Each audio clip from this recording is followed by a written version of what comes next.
Bonjour à tous. Est-ce que vous savez différencier entre l'interrogation partielle et l'interrogation totale? Sinon, ne vous inquiétez pas.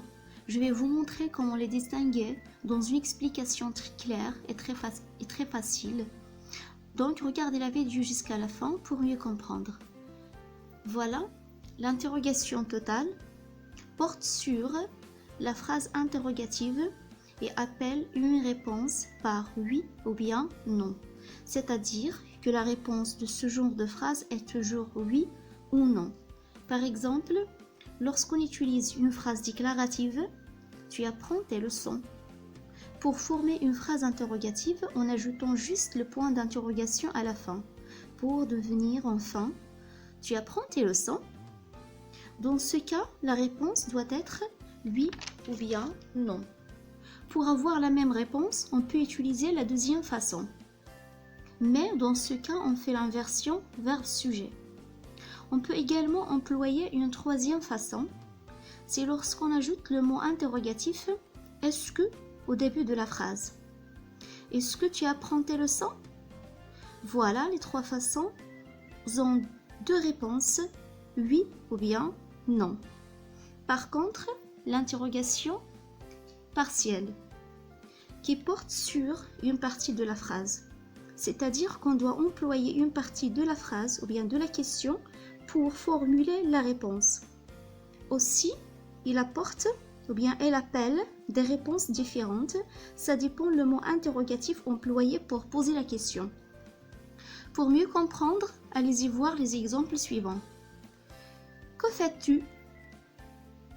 Que fais-tu? Je fais le ménage. Donc la phrase est commencée par le mot interrogatif que.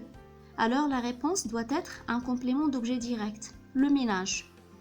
Et comme vous voyez, on a pris une partie de la question pour formuler la réponse. La partie c'est fais-tu qui devient je fais.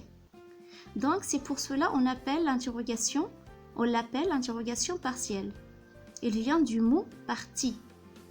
Passons à l'exemple suivant. Comment se sent-ils? Ils se sentent bien. Donc, dans la question, il y a la partie « ils se sont ». Donc, c'est la même partie qu'on prend pour formuler la réponse. Ils se sont bien.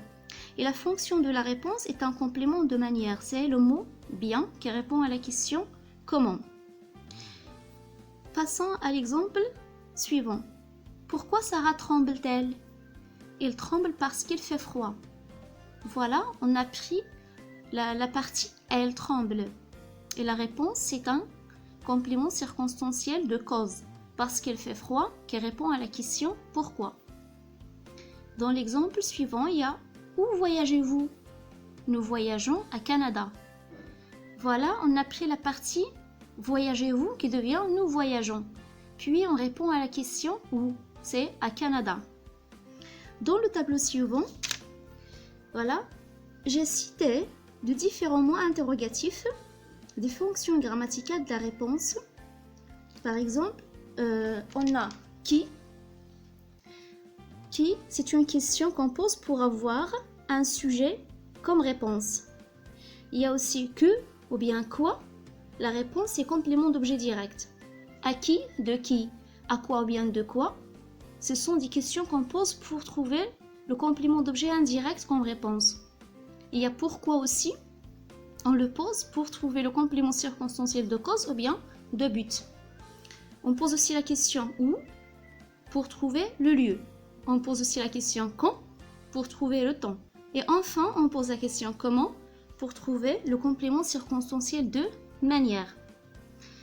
Et voilà, j'arrive à la fin de mon explication.